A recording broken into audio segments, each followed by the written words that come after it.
Hello, I'm Jack Stafford. This is Podsongs, where I interview inspiring people in service to others as inspiration for a new song.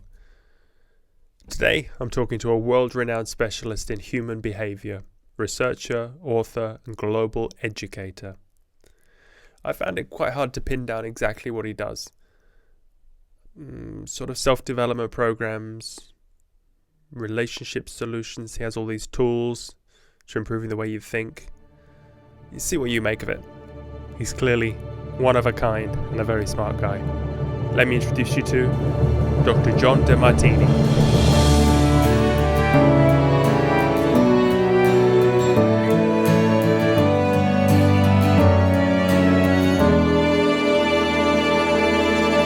Hey John, welcome to the show.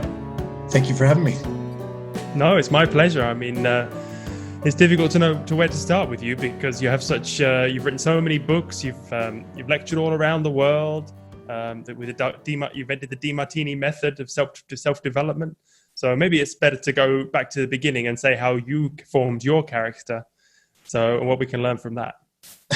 Okay, all the way back, huh? Well, first of all, I'd like to say that no matter what happens in your life, I believe it's on the way, not in the way. Okay, and anything we can't say thank you for is baggage. Anything we can say thank you for is fuel. Now, I had challenges when I started. I had a deformed arm and leg and had to wear braces from year and a half to age 4 to straighten them. I also had speech impediment. I had to put strings and buttons in my mouth when I was a year and a half old till around 4 or 5. Then I ended up in elementary school being told by my teacher in front of my parents that I'm afraid your son will never be able to read. He'll never be able to write or speak properly. I don't think he'll go very far in life or amount to much. But when I got out of my braces at age 4 plus, all I wanted to do is run. So my teacher saw that I was running everywhere. So she said, I'd put him into sports. Maybe he can excel there. I did do okay there. And I made it through elementary school only by asking the smartest kids questions. And that worked till I was 12, somewhat. But then my parents moved from Houston, Texas to Richmond, Texas. And there we lived in a lower socioeconomic area. And there was no smart kids. And I ended up failing and dropped out of school. So when I was 13, I left school. And I tried to go to a different place first, but that didn't work. And so I was a street kid from 13. And I picked up surfing in Texas, which is not the surf capital unless you get a hurricane. And so I started reading Surfer Magazine. I wanted to go to California and Hawaii. So at 14, I hitchhiked after living on the streets there. I hitchhiked out to California and down into Mexico. And at 15, I panhandled enough money to fly over to Hawaii. And I lived under a bridge first, then in a park bench, then in a bathroom, an abandoned car, and finally into a tent. I kept social climbing, you might say. And I rode big waves. I got to be in surf magazines, surf movies, surf books, riding big 40-foot waves, things like this. And then at age 17, I nearly died. I really came close to brush to death. And luckily, I recovered from that, and a lady found me nearly dead and led me to a health food store, which led me to a little class that I never even imagined attending because that was not something I did. But something intuitively told me to go to this class. And there, Paul C. Bragg was speaking. And in one night, this one man in 1 hour with his one message really, really, really got to me. And what he said really, really shifted me and made me think that maybe... Who developed the vinegar and the health food and the exactly fitness regime. Yes, he was the health enthusiast and was dedicated to natural health approach. And this one man, he was absolutely inspiring. That night I listened to him, I thought for the first time in my life that maybe I could overcome my learning problems. Maybe I could someday become intelligent and learn how to read. Wow. Because I didn't read till I was 18, till after I met him. And that was the night my life changed. That was the night I saw a vision of being able to speak in front of a group of people and become a teacher and travel the world. And one night it all happened. And then I got the opportunity to spend 3 weeks with him each morning at a class he would give, and learned as much as I could from him. And that led me to want to eventually go back to Los Angeles, hitchhike back to Texas. I took a GED. I passed by guessing. I took which is a high school equivalence. I took a college entrance and I passed and guessed, and then I failed miserably in class. I got a 27. I needed a 72 to pass. I got a 27. And I really almost gave up on the idea and thought, well, I guess I'm just going to make surfboards in my life. And my mom came home and saw me crying on the living room floor. And she said, son, what happened? What's wrong? I said, Mom, I guess I don't have what it takes. I guess I'll never read, write, or communicate, never amount to thing, never go very far in life. And she was just there as a mother. And she said something that I needed to hear. She said something that only a mother could probably say. She put her hand on my shoulder when I was literally crying. She said, son, whether you become a great teacher and travel the world like you dreamed, whether you return to Hawaii and ride giant waves like you've done, or you return to the streets and panhandle as a bum, I just want to let you know your father and I are going to love you no matter what you do. And when she said that, my hand went into a fist. I looked up and I saw the vision I saw the night I met Paul Bragg of me speaking in front of 1 million people, and which is painted in my office in Houston today. And I said, I'm going to master this thing called reading and studying and learning. I'm going to master this thing called teaching and healing and philosophy. And I'm going to do whatever it takes, travel whatever distance, pay whatever price to give my service of love across this planet. I'm not going to let any human being stop me, not even myself. And I got up, I hugged my mom, I went into my room and I got a dictionary out. And I started to read that dictionary and memorize 30 words a day. And my mom would test me on the spelling, the pronunciation, and the meaning. And with diligence and a commitment of 30 words a day, my vocabulary grew enough where I started to pass school. And I didn't stop. I just started reading that dictionary. I started looking up with that dictionary encyclopedias, and every word that I didn't know, I looked it up and I memorized it. And I grew my vocabulary voluminously. And I started reading 18 to 20 hours a day. And I couldn't get enough learning. Because, you know, when you're told you'll never do it, and then when you find out you can, wow. And that led me to attracting students, asking me questions, surprisingly. And started out this one lady asked me to teach her something, and this one man did, and then another man, and then all of a sudden 16 or 17 people gathered around a table and said, can you teach us this? And by the time I went on to University of Houston, I used to have 100 to 150 people a day, sometimes 400 people a day gathered and doing dialogues and questions and answers under the trees. And when it rained, we'd be in the cafeteria. And then when I went on to professional school, I carried on that tradition 7 days a week. I would speed read in the morning 4 to 7 books, because then I learned how to read fast after a while. And then I ended up... You used to get up at 2 in the morning, no? Yeah, I get up at 2. And from 2:30 to about 6:30, I would speed read. And then I would go jogging, then I'd come back, shower. And I'd go to school, then clinic, and then come back and teach each night, whatever I read that morning. And I did that so I could expedite my learning, because I know if I taught something I wanted to learn, it helped me learn it. And I never stopped that. I still teach 7 days a week to this day. I've been doing it 48 years will be November. You're a machine. Well, when you're told you'll never be able to do something, then you discover you can, you really are grateful for that. And when you're grateful for what you have, you get more to be grateful for. That's my experience. It's just so, because seeing you, seeing all your photos, and you're always in a suit and tie, this immaculate hair, and, to think that you were a surf bum, it just doesn't, I just couldn't get that, I got to show you something, if you don't mind, if I can find it real quick. In 1970, I was 16, and I had been living in Hawaii for about a year. something about a year. I started that about that time. And I saw Becky Benson and Lord Blair surfing about 24-foot Haleiwa. And then he was 65. And I thought, wow, that is so cool. 65er out there ripping it on a 24-foot wave. I said, when I'm 65, I'm going to go surf the North Shore. That was just a goal I set when I was 16. So it's 65 last November. Oh, there you go. You're riding a I'm big surfing. one. Well, that's not too big, but I'm surfing Pipeline in Laniakea. And I set that goal.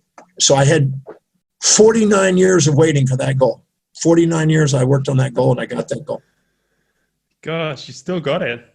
Does it So still come back to you? Or? I'm going to go back out at 100 now. So I figured if I might as well do it at 100 now.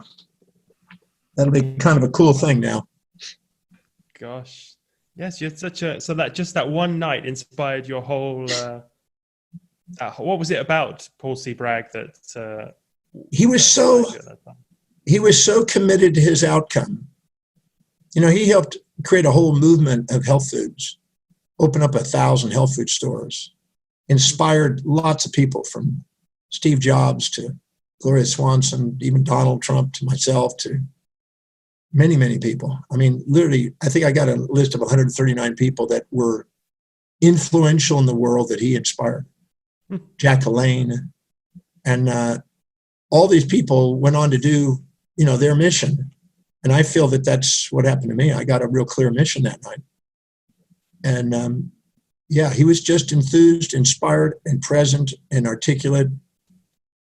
And well, you know what's interesting? I was in 2008 or 9, I'm not sure.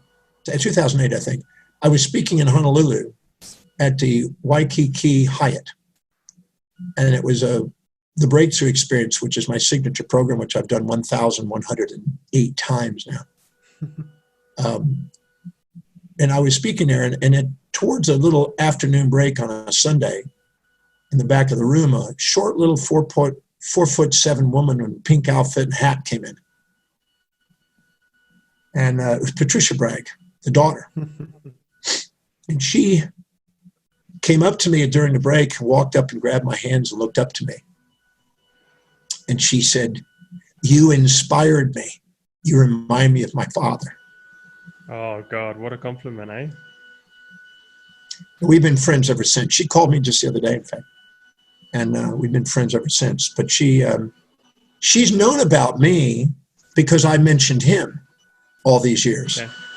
So I've been referring to him all these years. And so she's known about that. And in his 100th year anniversary of his work, she asked me to do a little video for him, which I did.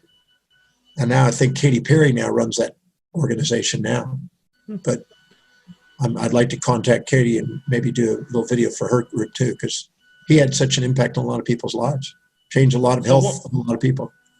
So he was, you know, you were at that time, you were an outdoors surfing guy, and you're going to the health. So your mission is different to that. You're much more cerebral, much more improve the mind. Why didn't you follow him down that road of the? I think because of my void as a child about learning, that led me in the path where I did. And it also, my mom had Lou Gehrig's condition and my father had Parkinson's condition. And they lived in the country near cotton farms. And the defoliant that they used to spray things made almost everybody in the whole neighborhood had neurological diseases from the toxic cadmium. And so I, for some reason, was led out of that space. You know, I left home. But when I came back to that area, they stopped the cotton, but a lot of the people were affected by it. And I think that led me to want to know about the brain and the nervous system.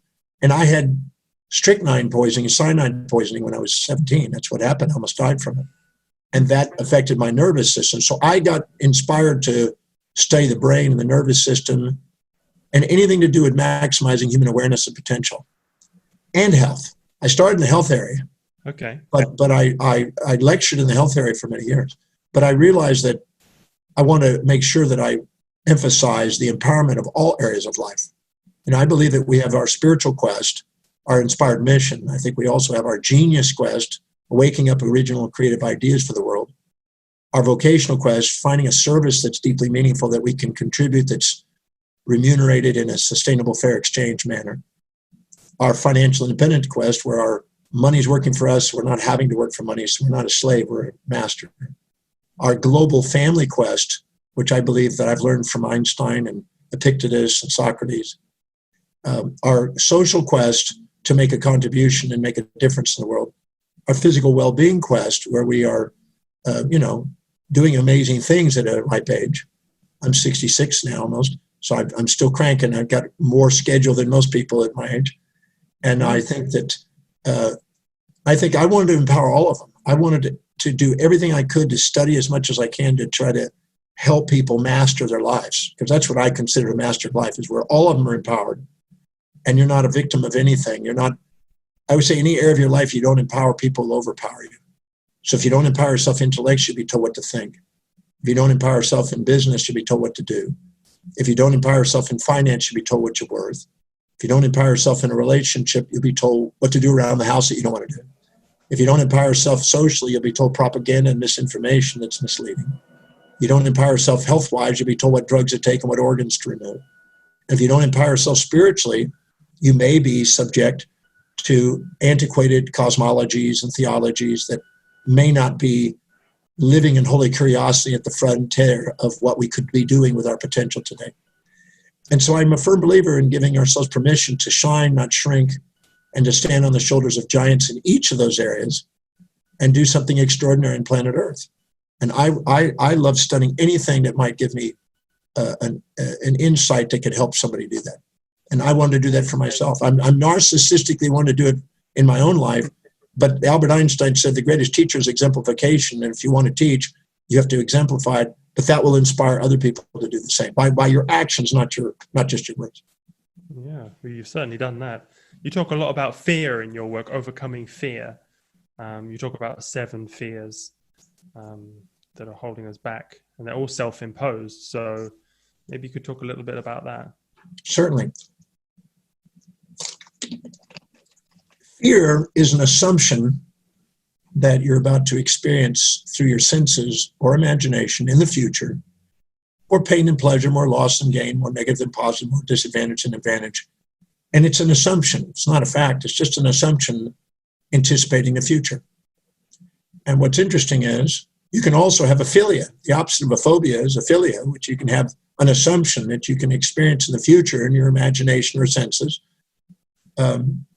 More positives, negatives, more gains and losses, more advantage and disadvantage, more, gains and losses. As long as you have those polarities and don't see the pairs of opposites that nature brings, you will be polarized with infatuations and philias and or resentments and phobias. And you'll be extrinsically driven, because anything you infatuate with or anything you resent occupies space and time in your mind and runs your mind. But the second you're poised and present and you see things objectively, neutrally, you don't have the fear of loss of the thing you infatuate with. You don't have the fear of the thing you are resenting, gain of it. And you're living adaptable and resilient, embracing the flow and the stream of consciousness that's there. And so we have 7 basic fears. The fear of not being smart enough because we're comparing ourselves to somebody we think has more knowledge than us. Only because we're not honoring our unique values, and where we're intelligent, we're thinking their form is greater than ours. And we're too humble to admit what we see in them inside ourselves. And then we have a fear of not succeeding or fear of failure because we're comparing ourselves to somebody we think has more success, but they're just doing what their values are, and you're actually succeeding in your values, but you're not honoring your values possibly or knowing what they are really. Then you have the fear of loss of money or not making money. And this one is, again, a comparison to somebody you think's got more wealth than you. You don't feel that when you're around people that have impoverished situation. You feel generous. You don't have that phobia. And then again, the same fear is the fear of loss of loved ones, of respect of loved ones. And that's because you're infatuated with them and you fear their loss. When you resent them, you hope they're gone. You don't have the fear of loss of somebody you resent. You want them to go. You're not jealous of somebody taking them away. You're hoping somebody will pick them up and take them. Then you also have the fear of rejection, but the only person you fear rejection from is somebody you give more power to than your own opinion of yourselves. Again, a subordination to some authority. And then the fear of ill health, death, or disease. And that's because you're comparing yourself to somebody else that's got more vitality. And then the fear of breaking some morals and ethics of some spiritual authority, a guru or somebody in the field that may or may not be your values, because there's a spectrum of values across the world. And as Montaigne said, there's no universally ascended value system. Even to this day, they have never found that. So as long as we subordinate to outside authority and conform and live in the shadows of people and not honor our own uniqueness and be an unborrowed visionary and pursue a path and blaze a trail that's unique to us to make the difference through, that is an expression of our own genius and our own real hierarchy of values and priorities, we will probably live in phobias as a feedback to let us know we're not being authentic. I really believe that those feedbacks are not something as terrible. They're actually a gift. Your fears are not your enemies. They're letting you know that you're pursuing fantasies that aren't really authentic to what you're committed to. You're not setting real objectives. You're not strategizing them. You're not setting realistic timeframes. You're expecting you to live in other people's values, or you're expecting others to live in your values. You set up some sort of a unrealistic expectation. And depression is a comparison of your current reality to those unrealistic expectations, and they're feedback mechanisms to guide you to set realistic expectations that are truly congruent with what you are. And there's no boundary on them if you strategize them. And so it's a feedback to guide us. So I help people to identify what their fears are, use them wisely, and not judge themselves for it, but just realize, okay, let's refine our mission and our objectives. And the second we do, the fear goes away. Because now we have a clear path of what we're going to do that's inspiring to us, that's really authentic to us. So I believe our physiology is our friend. I believe our physiology is creating symptoms to guide us. It's feedback, and we don't listen to this feedback, you're saying. We don't listen to the feedback. People go around and they're so accustomed to an allopathic medical approach that you go and take a pill from some pharmaceutical to clear something, when in fact that's ludicrous when you think about it.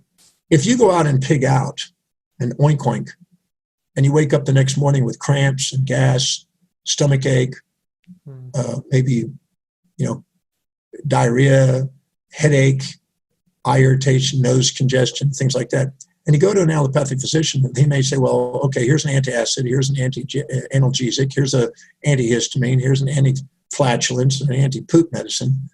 And he takes something that reverses the physiology, but they may not say to you, what the hell did you do last night? Your body is guiding you to live wisely, because I haven't had a drug in my body since I met Paul Bragg. Not an aspirin, not an antibiotic, 47, almost 48 years, November. I haven't needed a drug. I haven't had a deficiency of drugs in my body. So I listened to the body. I wrote a big textbook, 1,000-page textbook on the psychology of the body and what it's saying. And I'm a firm believer that if we listen to applied physiology, that amazing things, it guides us. And so I believe that the symptoms of our life, physiologically, psychologically, in business, financially, socially, spiritually, all areas are feedback mechanisms to help us live the most authentic and inspired and present life, where we really are getting to honor the magnificence of who we are in this magnificent universe. Oh, here. Couldn't agree more. Yeah, I was speaking with a psychologist on my podcast, one of my first guests, Stephen C. Hayes, and he has this ACT therapy, and about how you can just listen to the feedback, like you're saying, and not get dominated by the voice in your head. And it's not just that you went out last night and pigged out, but also the stresses in your life that you let dominate your life, they lead you down misery road. Well, stress is the inability to adapt to a changing environment, and we're going to have a constant change. And our stresses are due to the perceptions of loss of that which we seek and the perceptions of gain of that which we try to avoid. our impulse and our instinct towards prey and towards away from predator. And so everything that supports our values, we see prey in our amygdala. Things that challenge our values, we see as predator in our amygdala.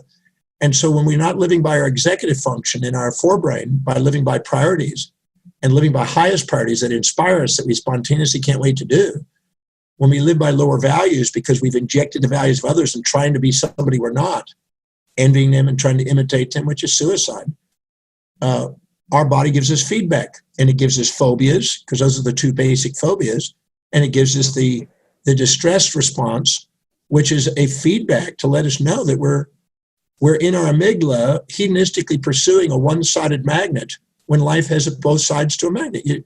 As the Buddha says, the desire for that which is unobtainable, one side of a magnet by itself, and the desire to avoid the unavoidable, which is the other side of the magnet by itself, is a source of human suffering. When you finally realize that life has the magnet, the two sides, and you embrace the two sides, the hero and the villain, the saint and the sinner, the virtue and the vice is all within you. If not, you project it outward and you blame things on the outside and look for solutions on the outside instead of honoring that nothing's missing in you and it's all inside. I was with the Bonpo Lama in Nepal a number of years ago, and we had this fantastic conversation for about an hour about the illusions of missingness and how our life, we're often too proud to admit what we see in others inside us, and therefore we have a disowned, dismembered, deflected part. Or we're sometimes too humble to admit what we see in others inside us. And again, dismembered, disowned, and deflected part. And these deflected parts create voids that yearn to want to be filled and to own and to realize that the people on the outside are nothing but reflections of things we've denied on the inside. And when we finally own them, we honor the people around us to help us realize that they're brought into our life the awareness of what we've denied in ourselves. And when we actually own it at the level of our own soul, nothing's missing. And at the level of the senses, things only appear to be missing because of those illusions of judgment, because of our filtered confirmation bias, disconfirmation bias, survival tactics. And once we realize that there's nothing missing, we have fulfillment. The pleuromic of the Gnostics is right in our grasp. And we don't have to live with the conomic voids and missingness, as Aristotle describes. So I think that it's within our grasp, the magnificence of the whole, by simply realizing that whatever we react to in the world around us is guiding us to see that nothing's missing in us. Wow, that must have been quite a trip to Tibet then. Must have been quite... Yeah, I was blessed to go to Tibet, and I met with, I think I went to 21 different lamasteries. I met with the Bonpo Lama. I met with many, many lamas. I lectures with the lamas there. I got to lecture in some of the monasteries, and I also listened to lectures. And it was a fantastic experience. I've taken people on tours around the world, to Egypt, to the Mayan culture, the Incan culture, Greek philosophy culture, different cultures around the world. And one was Tibet, China, and wrote books on each of these areas and cultures to educate myself on that. Because I believe that the universe is my playground, the world is my home, every country is a room in the house, every city is a platform to share my heart and soul. I live on a ship called the world, which circumnavigates, as you know. And I realize that we have more in common than we have in difference around the world. People want to be loved for who they are, and they want to be able to do something that makes a difference and raise a family and do things. And I'd rather focus on that universal perennial wisdom than the local monoglottal, local terrestrial version of the celestial mystery. Yeah, I mean, many motivational speakers, like people that invite, there's so many people advising entrepreneurs of these days. I mean, you see them online, don't you? And they've probably never been outside of America. So you've had your mind opened by all this travel now. I've been blessed by that. I've been to 154 countries. I still got about another 60 to go. And I've been blessed. I've met some really amazing people in amazing places and gotten to do amazing things. I can't complain. I was born on Thanksgiving Day, and my mom told me to count my blessings every day. And I have the largest collection of gratitudes of anyone I've ever met in the world. I document it every single day, every day. You're already in there. I typed you in. This interview is already in the book. I do it. I type in.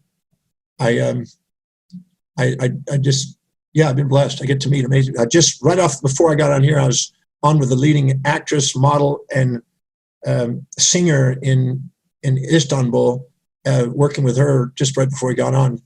And she's, I think, the most beautiful woman you ever met, and an angelic voice and amazing skills. And I get to meet amazing people and get to serve and work with people. And I can't say anything except I've had a pretty blessed life. But I really believe that those challenges that I had were essential.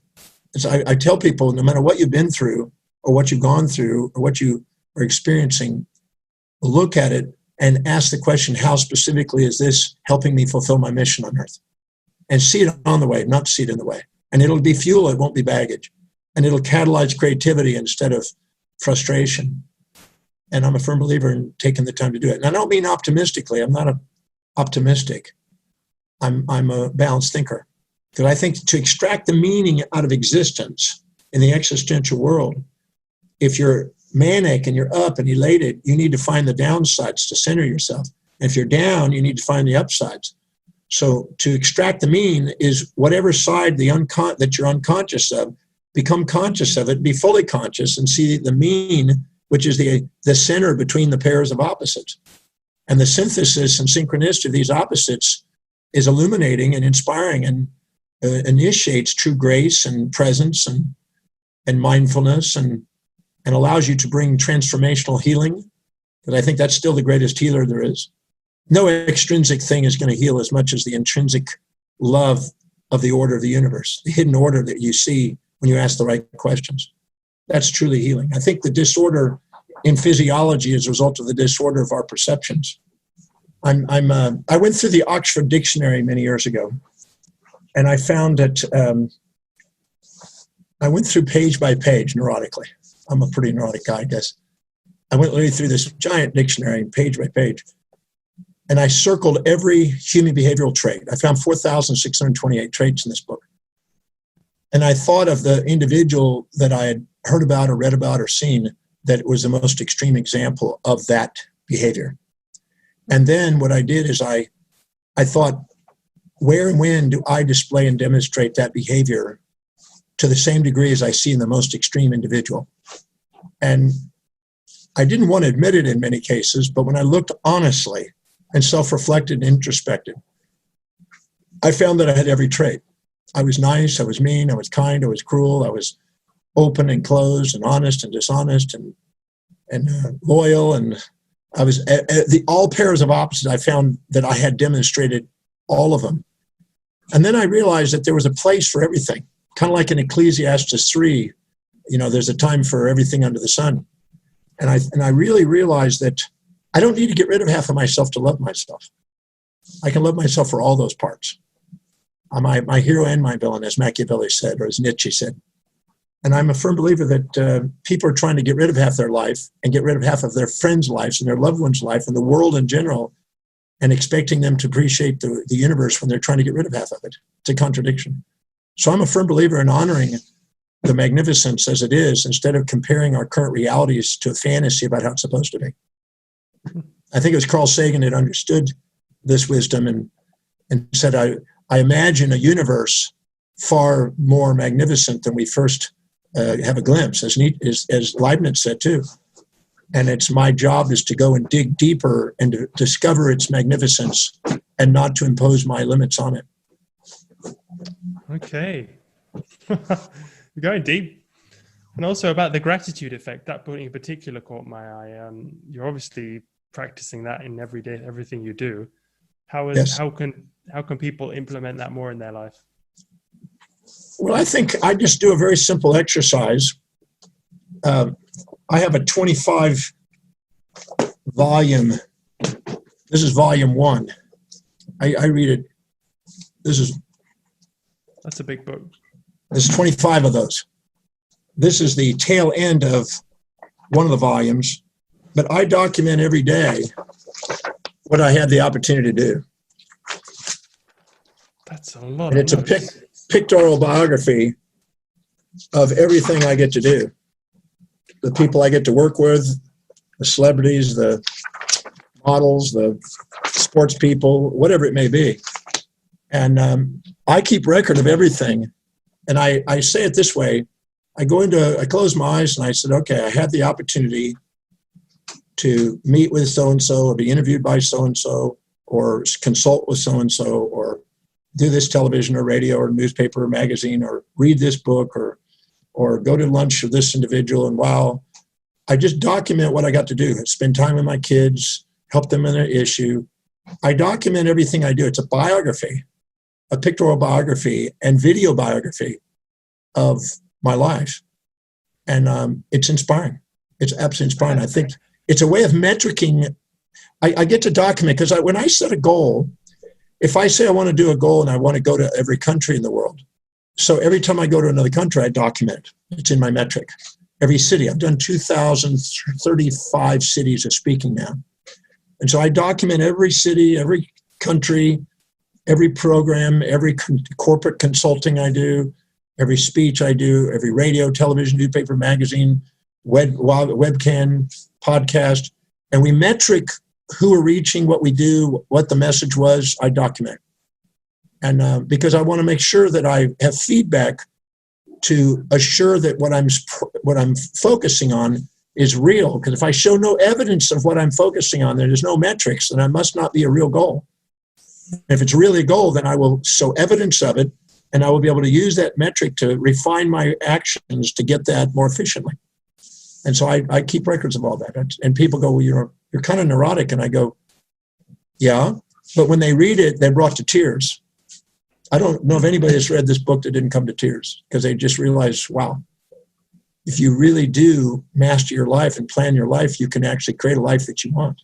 I think we must be living in a different dimension of time because your day seems to have a lot more space in it, be a lot longer than mine. I mean, how do you find the time to? Well, today I've got another interview after this, and then I got another one tonight, and then I start at 2 a.m. I start a 5-day training program in London.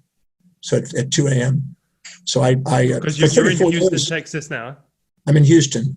So at 2 a.m. I start, which is 8 a.m. there. Yeah. So I'll go to bed for about just under 4 hours this evening after I'll finish the show at 8:15, and then I'll go to bed by 8:30, and I'll get up by 12:30 probably. And then I'll shower and clean up and eat, and then I'll start the next program there. I have sometimes crazy schedules. Is that your normal routine? Do you have the same routine every day, or can you just switch? No, because I just finished Australian tour, and that goes from 5 p.m. to 4 a.m. most of the day. So I just finished that tour yesterday. No, Sunday. So Sunday was that tour. You're speaking live online. You're doing a course to a live audience. I'm doing courses online or interviews online. Okay. So I do interviews just like this. I do interviews throughout the day. It could be as low as 2, could be up to 7, 8. I've done 21 interviews in a day. It depends on the day. But I do as many as I can. You're 66 now. I mean, it's like, yeah. You've got more energy than I can't imagine having that. I went jogging. I did almost 4 miles today, just under 4 miles. Yeah. I did some jogging this morning. So that usually gets a little. You're probably writing a book at the same time, aren't you now? I'm working on a book on astrophysics and on the helioseismology in the sun and the evolution of the sun, and another book I just finished on grief, on dealing with grief. So I'm working on books every day. Wow. Definitely in a different time. So what is the grief book about? Because I just had one of my guests before who has a podcast called Grief to Growth, about how to be planted, not buried, and to overcome. It's just like you said about your childhood, that it's just another lesson, that it's something that we need to go through, we need to learn. You only grieve the loss of the things that you infatuate with, or the gain of the things that you resent. So you grieve the loss of that which you seek, you grieve the gain of that which you try to avoid. And the opposite of grief is relief. You relieve the gain of that which you seek, you relieve the loss of that which you try to avoid. And grief and relief are like two poles of a magnet. You put them together, you make love. And when you actually integrate those two, you integrate those two, which I developed a method for, you can dissolve grief. At Keio University in Tokyo, we did a research last year, a pilot research, and we have 100% track record on 3,572 people with grief, and not one of them have grief after we finish. And it's less than, the average is an hour and 17 minutes to 3 hours at the very top, but 2 hours is pretty average time. We did it at Christchurch at the earthquake there. We did it in the tsunami at Ishinomaki in Japan when that happened.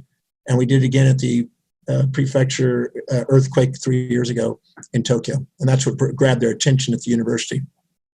So we went in there, I brought my facilitators in there to help dissolve the grief in the area. Well, how does it work? What is it?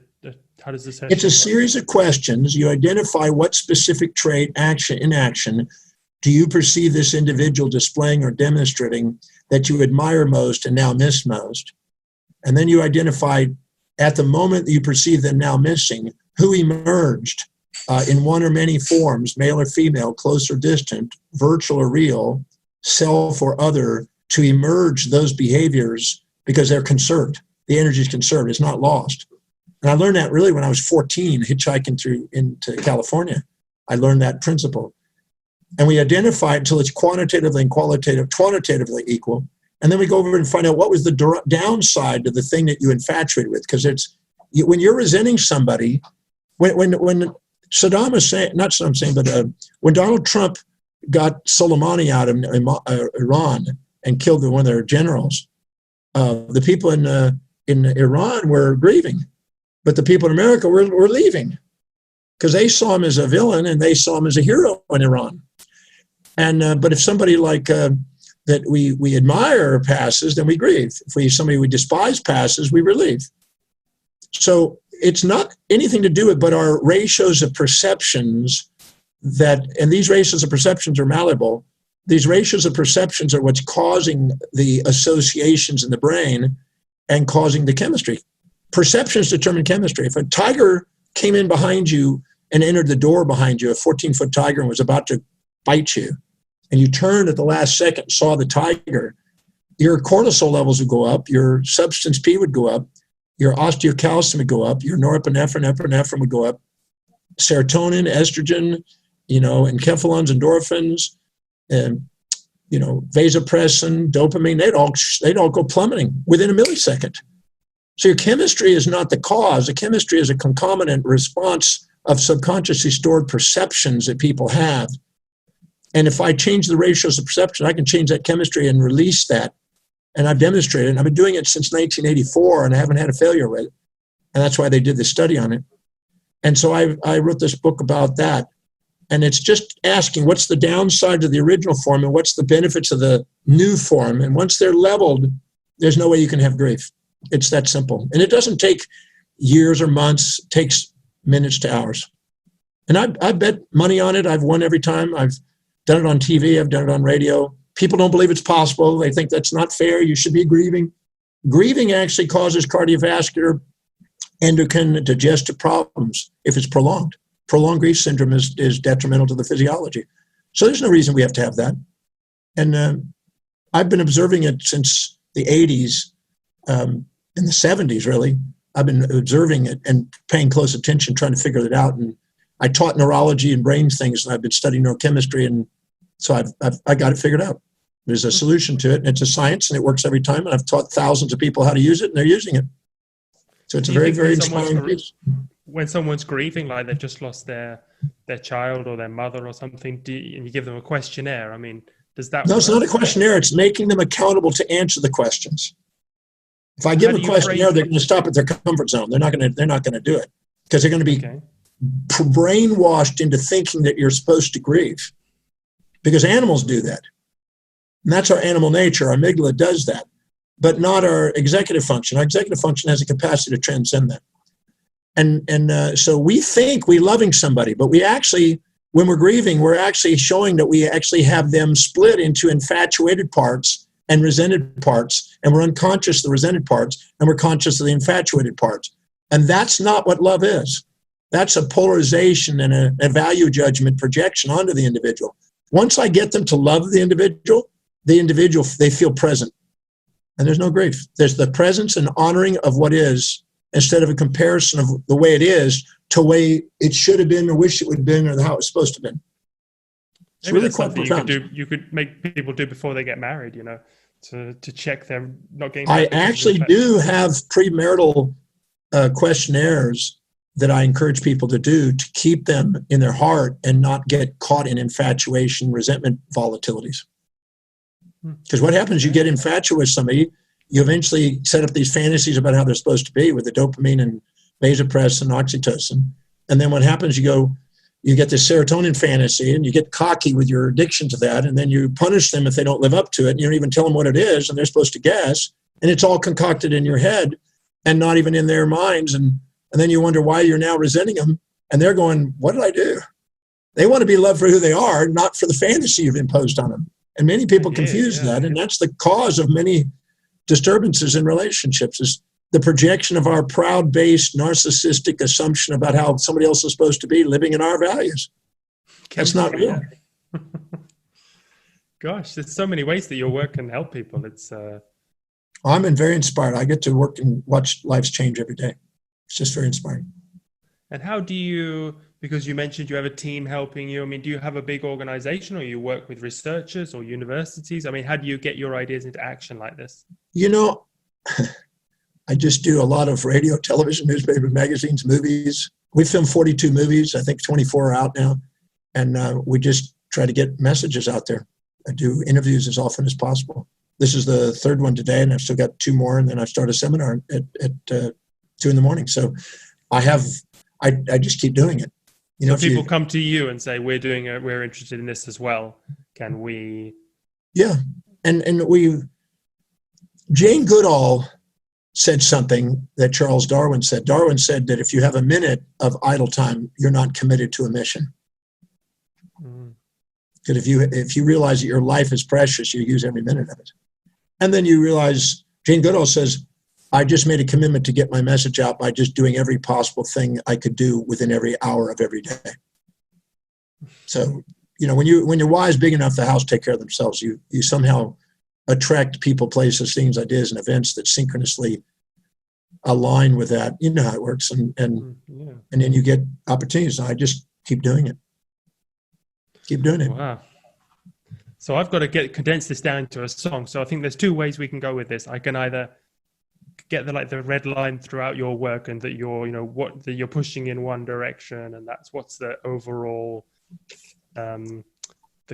the overall mission here, or secondly, just focus on one small part, like the next book you have coming out and how I can help you promote that or something like that. So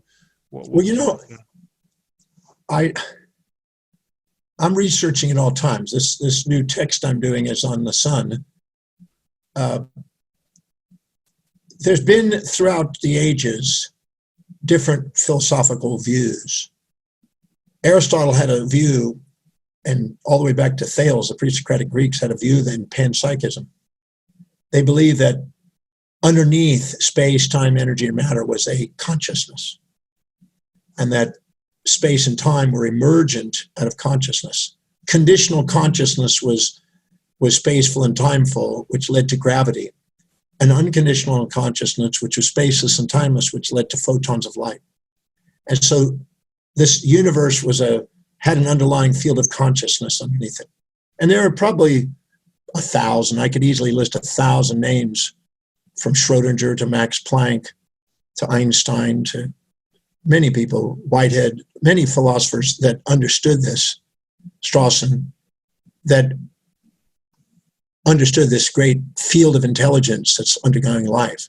So what I did in this book on the sun is I'm going through nuclear physics, and I'm looking at the strong force, strong interaction, and the weak interaction, which is involved in nucleosynthesis and radioactivity decay at the sun level, and fusion to generate energy, and showing intelligence. I'm correlating magnetically stored intelligence at the atomic level with this, and showing panpsychism on a level, and showing how human beings are stars in the making, and that the consciousness collectively in a unitarity principle is used and eventually stored on the outskirts of the solar system, put into a black hole, shot back out as a Hawking radiation, and start new solar systems with the same intelligence continuing on with an evolving galaxy, evolving system.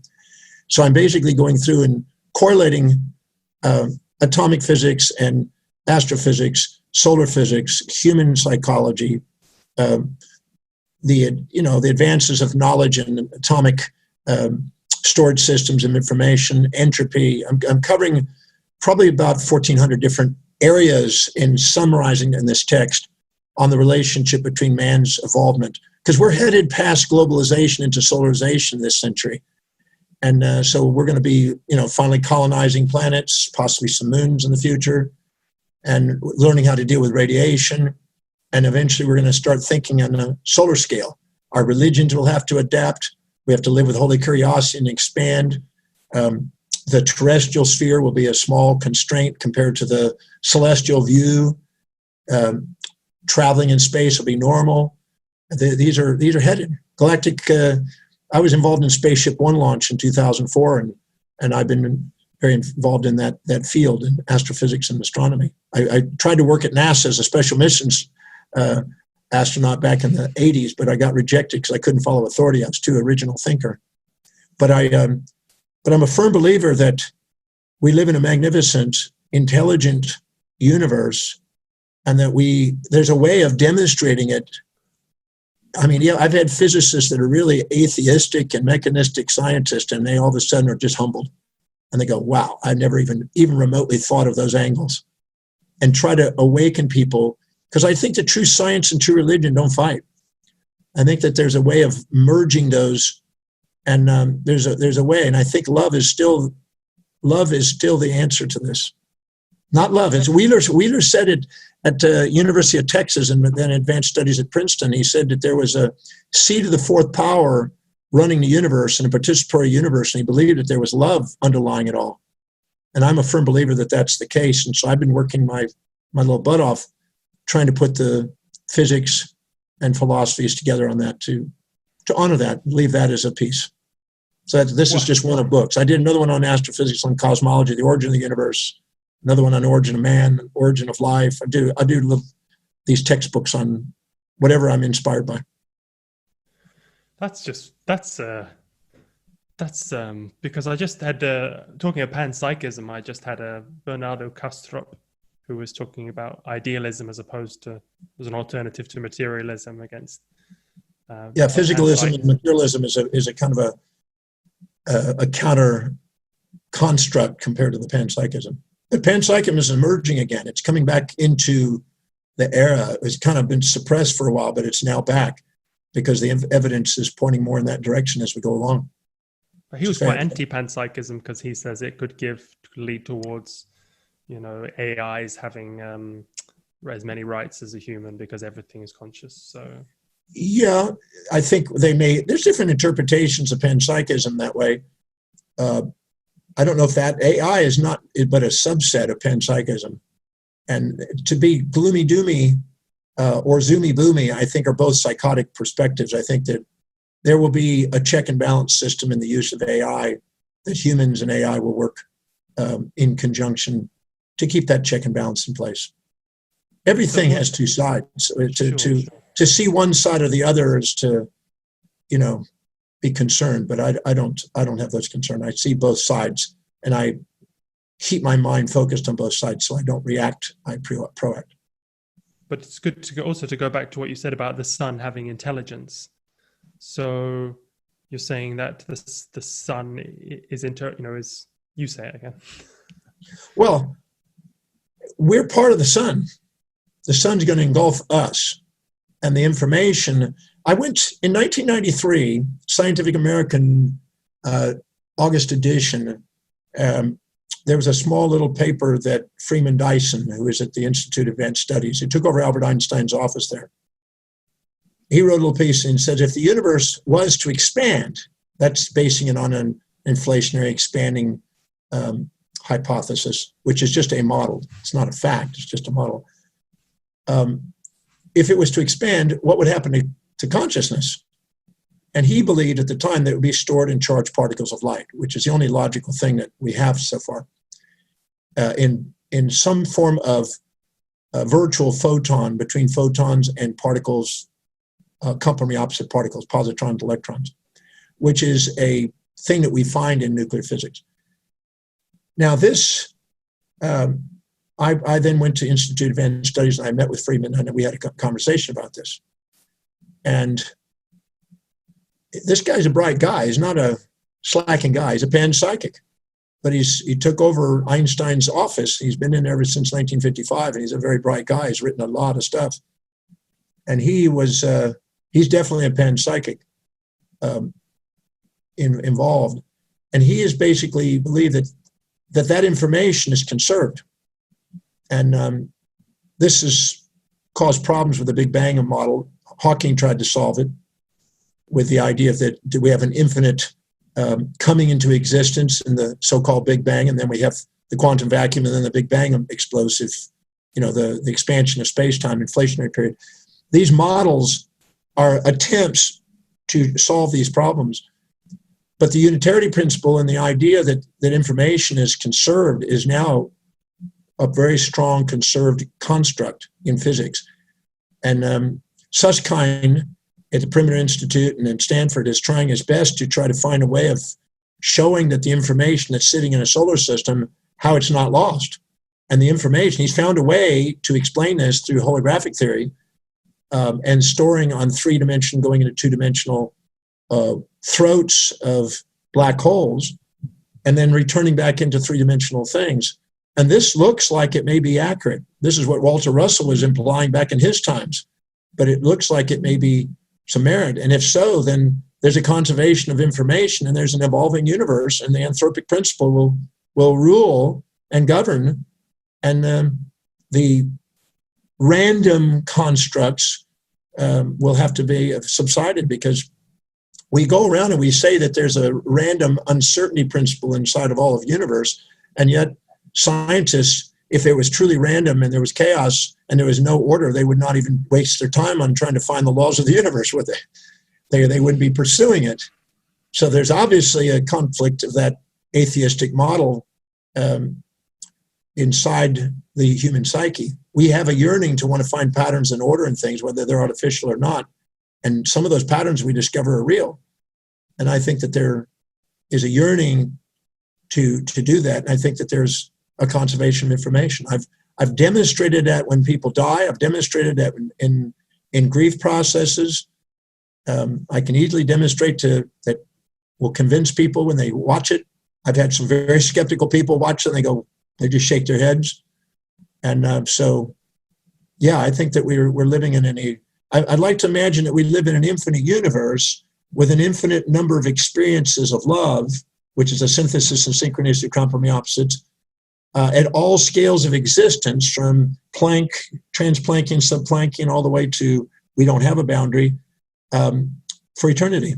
And to me, that's a very loving possibility for human beings to have that opportunity to experience and journey and experience. So are you saying that there's the possibility that the sun is a living being?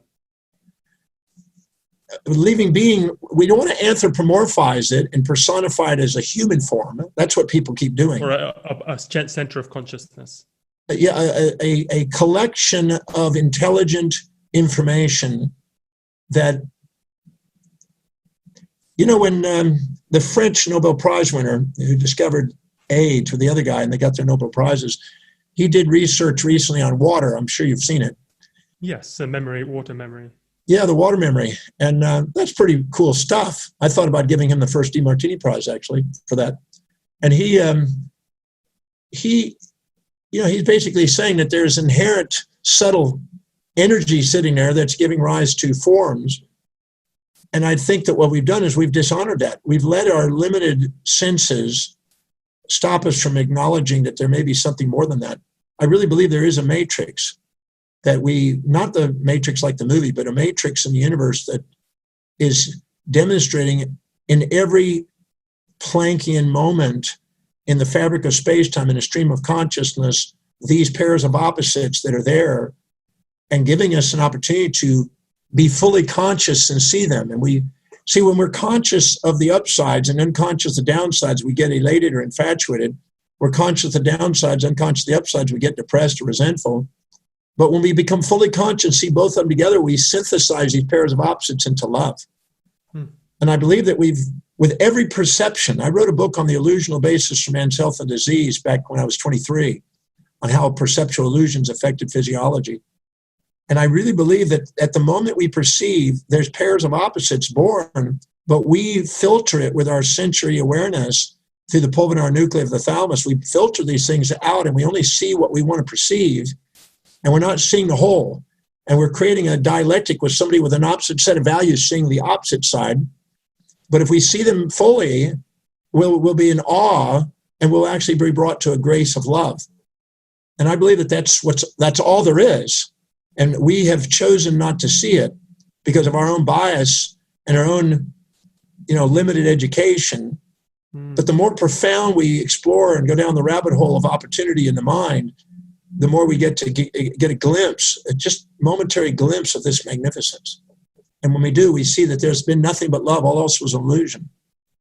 And I don't mean love like a romantic love. That's very shallow. But I'm talking about a profound synthesis and synchronicity of all complementary opposites, where Zeno and Hegel and Plato and all these guys have been searching for the synthesis for the dialectic.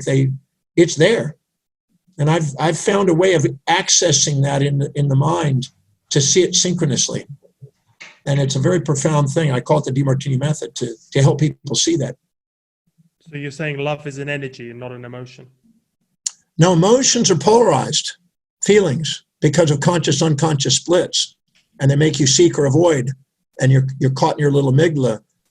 When you synthesize those at the same time and see that they're both paired at the same time, and that the consciousness is always full quantum, not fermion half quantum states, you actually get a glimpse of a beautiful, elegant, mathematically balanced equation in the universe, and it's love. And I think that that's not a romantic love, but it's in a love of an unconditional state that's really there. I can demonstrate it in people. I've taken thousands and thousands of people through this process, and they're just speechless when they get there. Gosh, well, that's just such a synchronicity for me, because the most inspiring book I've read is The 9 Freedoms. So have you read The 9 Freedoms? No, I haven't. It's a book from the Aetherius Society, which is an organization I only heard about last year. And the first freedom is bravery, which ties in a lot with what you're saying. The second freedom is love, which says love is an all-permeating energy which is above mind. It is the third degree manifestation of the initial creative force. The initial creative force is but an energy which can bring into being original potential. The second degree creative force is that energy which binds together this potential, bringing manifestation. The third degree creative force is energy known as love. So that's really tied. Yeah, I think that's a nice way of saying it. At sub-Planckian or trans-Planckian levels, which is where our mathematics breaks down, which in the India Vedics, they called it the Rupa-Nerupa junction. I think that's what you're describing, or whatever you just described. That's sort of that junction point. I always say the soul that was used by the ancient Egyptians and the Greeks was the frequency just under the frequency of individuation and differentiation from infinite oneness. And that junction, which is Planckian, creates the existential world out of the essential self. I think this is something that we can actually have a glimpse of. And all of our similars and differences and judgments in the existential world that gives us the illusions of space and time are sub-Planckian. They're all basically, or not sub-Planckian, but they're larger than Planckian. And they're basically, a world of judgment. I always say our world of judgment is a terrestrial sphere where we have a vertical, a horizontal, a polar, and a temporal component to each judgment, where we then localize ourselves, and that's where we get caught. We get trapped in a localization instead of a transcendence. And I think that's probably just different language, but it's the same message. Wow. So the third freedom is service, which is also what you talk a lot about, service. Absolutely. If you're not using your motor functions for the sake of fair exchange with somebody else, don't expect a lot of fulfillment. Hmm. I got ridiculed this morning nicely. A lady, I'm always amazed at how people think, but this lady saw me on some podcast or whatever and said, well, you have plenty of money. I'm desperate. Send me money. And I said, I'm not a bank. I suggest you go to a bank. But better than that, I suggest you go and get out of thinking about yourself and your problems and go focus on serving somebody with your skills and create a true fair exchange, not a narcissistic assumption and projection of your ideals onto other people, and finally meet what people's needs are and have some sort of equity between them. And you'll have a sustainable transaction that will remunerate you with cash. And then you won't be in your problem. And wow, anyway, that told her. And anyway, I said, so, and then she came back, she said, well, I just thought that wealthy people should take care of people like us. And I go, well, that's entitlement. That's not empowerment. And I won't do that because I love you too much. I said, but I will encourage you and show you within my abilities anything and educate you. And I sent her some links on things she could do to make her self-sufficient. Because robbing people of accountability, dignity, responsibility, and productivity is not empowering them. I'd rather empower them by educating them on things that can make them self-sufficient. But it's like doing your kids' homework for you. Yeah, if people keep rescuing her, she won't grow. She'll be trapped her whole life. So that's going back to your childhood. If you'd been born with a silver spoon in your mouth, you wouldn't be getting up at 2 a.m. to teach people. I don't have to do it. I'm independently wealthy, but I love doing it. I want to spend my life doing what I love doing. I think you can probably tell this is what I love doing. So this is what I'll do. My dad, when I was 9, I went to him and I said, Dad, I want to buy a baseball and a glove and a bat. And he said, fantastic. And I said, so did you have any work I can do to earn it? He said, well, if you mowed the yard, yes. If you edged the sidewalk, yes. Have you cleaned the gutters? Yes. If you done all the hedges? Yes. Have you pulled all the weeds? Yes. If you cleaned the garage? Yes. You shine my shoes? Yes. You tighten all the shales on the house? Yes. Son, I don't have anything else needs to be done. If you're going to make some money, you're going to have to go to the neighbors. So I went down the street, went to the neighbors, knocked on the door, went to the Evans house. I said, Mrs. Evans, I noticed your yard has not been trimmed and edged and mown in a while, and the hedges need a trimming. Could I do that for you? And she said, well, how much? And I didn't think that in advance. And I just came up with a number. It's probably a little low, but she said, well, that sounds fair. When can you do it? And I said, I can do it now. So I spent the day getting sunburned and bee bitten and blistered, but I did it, and I earned some money, and she paid me, and I had a ball and glove and a bat by the time my dad got home that night. And he said, I see you bought a ball and a bat and a glove. I said, I did. He said, how did you do that? And I said, well, I went and did what you said. I went to the neighbors and I worked for it. And he said, what did you do? And I said, I did all this. He said, what equipment did you use? I said, well, the equipment in the garage. He said, son, I got to teach you something about business. You don't just take somebody's equipment and without renting it and paying for it. Oh, so he calculated, 40 cents for gas. And he did this and this and this. I owed him $7.50. I said, well, I don't have the money. I bought all the stuff. He said, that'll teach you that you're going to have to go out and work and put aside money for, your supplies. At 9 years old? I was 9. So my dad charged me $7.50. So I had to do 2 more yards to get that paid off, plus the new much payment. And I got it all paid off, and I didn't make as much money. I was a little bit because once you get a little easier money, now you got to go back and work harder and make a little less money. And then one day a guy was riding a bicycle next to me while I was pushing a lawnmower in the sun. And I said, how would you like to make some money today? And he goes, sure. I said, if you push this lawnmower, and I'll give you 50 cents. And he goes, okay. And that was like pretty good money in those days. You could buy enough food for the day for 50 cents in those days, back in 63. And so I got this kid doing it, another one to do sweeping and raking. And I got 3 people per yard And I got 3 groups of teams to do it. And then I rented the Malas and the Zubrod's equipment. And they talked to my dad, and they charged the same amount, which I thought was okay. And I calculated all the numbers and did my little bit of math. And I found out that I could do a bunch of yards with these 3 teams and net, after everybody's paid off, my dad, everybody, $45. So $45 in 1963 would be like $500 to $600 a day today. So if your kid was making $500, $600 a day, you'd probably let him stay at the house. And my dad saw that I was doing this, but he saw I was buying now a bicycle and buying golf clubs and buying stuff that I wanted. Nine. Yeah. He said, son, I got to teach you something. If you never save your money, the real world, you're going to have taxes and you got to save your money, or otherwise you'll work your whole life for money. So he bought me a coin collection, these folded blue coin collection sets. And then he got me a piggy bank, a very large piggy bank. That piggy bank sits in my office on the 52nd floor of Williams Tower in Houston, Texas. It's never been opened since 1963. And it is full of coins. It's probably worth a fortune today. I filled it up with coins.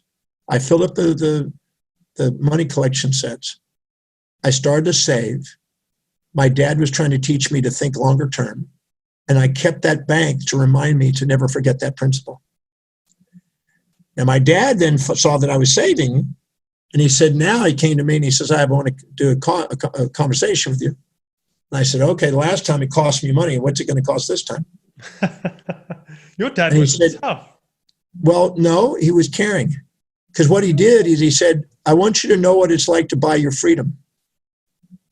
I said, what does that mean? He says, from now on, because you got to realize that I couldn't read. I couldn't write very well. I had speech problems.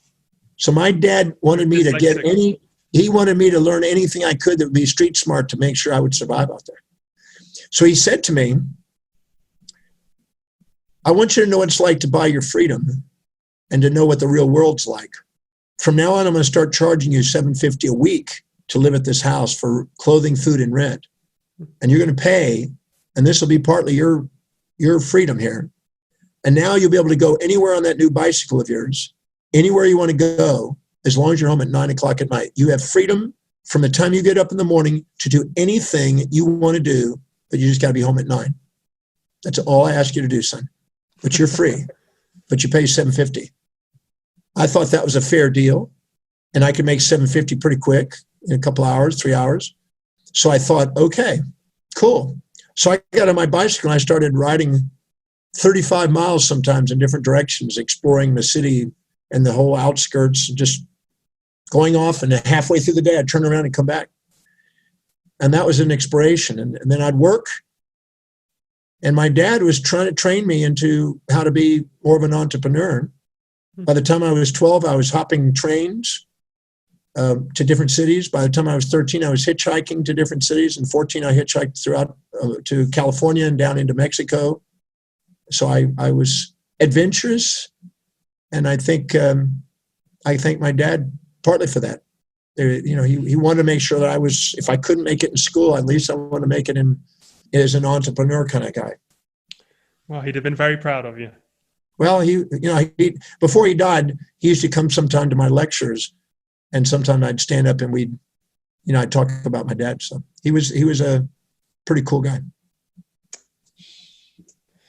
Well, I think I'm getting the message of freedom here, because that's just what we seem to be talking about. So I might base the song around that, and then try and tie in some of your other work, the gratitude and the values, your book about values as well.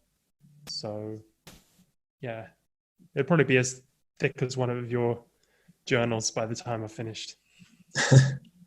Well, I figured if I do a little bit every day, by the inch it's a cinch. Just a little bit every day, a little reading and writing every day.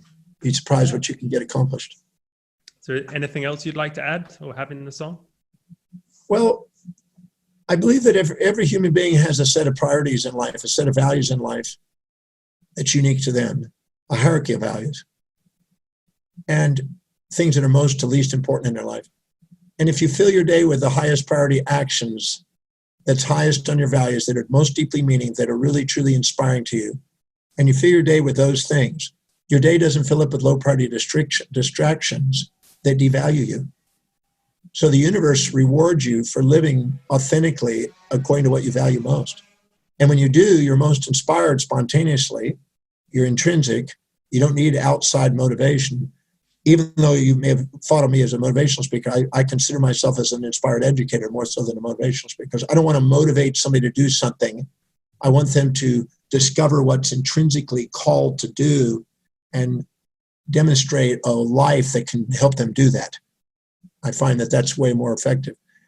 But I think that if people give themselves permission to be themselves, the magnificence of who they are is far greater than any fantasies they'll ever impose on themselves.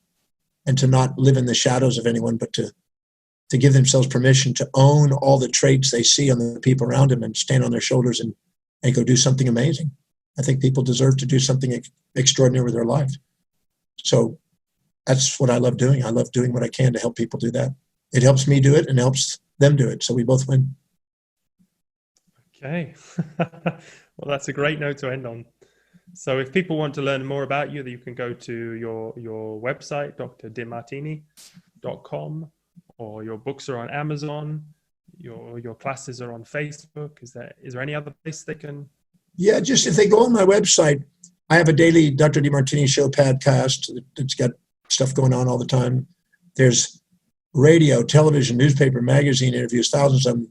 They could spend the rest of their life on there, just, taking advantage of the YouTube videos. You have to be a Buddhist almost to keep up with me, because you'd have to believe in multiple lives to be able to just be able to keep up with it, because we're producing it so fast. But if you at least... Funny you say that, because I wanted to mention to you that the other day I was listening to a mystic, and he says that many reasons that people are dyslexic is because they were born, their last life, they were reading right to left, and this life they've come to the Western side and they're reading left to right. So it takes them a while. So they're very intelligent, but they haven't learned for the mind. Well, that's an interesting perspective. When I'm in Japan, I think I need to go sideways. But maybe you were Japanese in the last, because I do a lot in Japan. I got a lot of lovely students there, and I've got, I think, about a dozen books in Japan. But I think we just have something magnificent to express, and if we give ourselves permission to be ourselves and love ourselves the way we are, amazing things happen. No matter what you've done or not done, you're worthy of love. That's the truth. We just go around and we get caught in moral hypocrisies instead of, expanding our awareness and realizing that the full awareness of everything transcends those thinking processes. Yes. Yeah. But they can just go on my website. My website will keep busy for their lives. For the next life.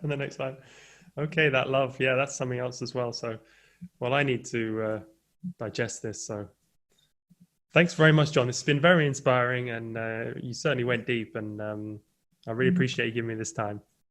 Well, thank you for having me on the show, and I hope whoever was listening didn't go, what? And I hope you enjoyed it. I know I'm only one of your many. I know you've had many already today. So I hope you enjoyed it. Well, I thank you. Thank you for the questions. It's been extraordinary. So thank you. And I appreciate the opportunity to share, because you're helping me help other people, and we all are helping each other. So thank you. Serve the servers. Yep, exactly. All right, John, you have a great day. Get some rest, please. Yes. I'm just tired thinking about it. Thank you. Bye-bye. Bye-bye. From the one comes the many, and from the many comes the one. Within the one is the potential for the many, and within the many there is inherently the one. In the subatomic world, in the astronomical world, and everywhere in between, including all of human behavior.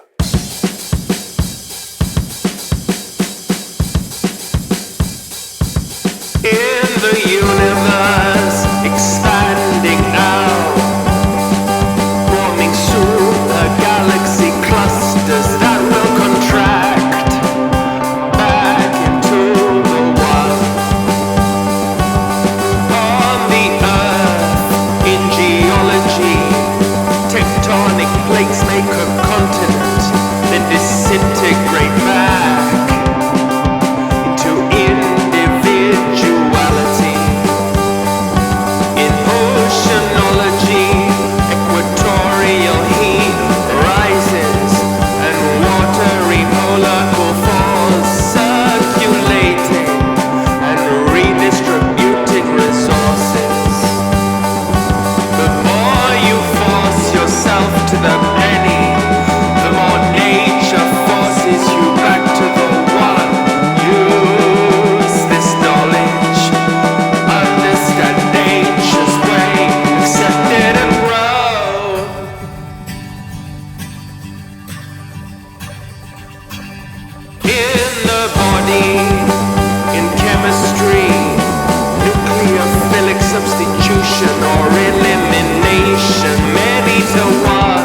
Thanks for tuning in. Glad you enjoyed the show. Please share it with other people. Rate and review it on your podcast app. And search out the song on any of the major music services or download directly from podsongs.com. That's the best way to support us. Thanks to Maurizio Sarnicola and Massimino Bozza for working with me on the music, and Dori Verba, my researcher. And thanks to you, the listener. See you next time.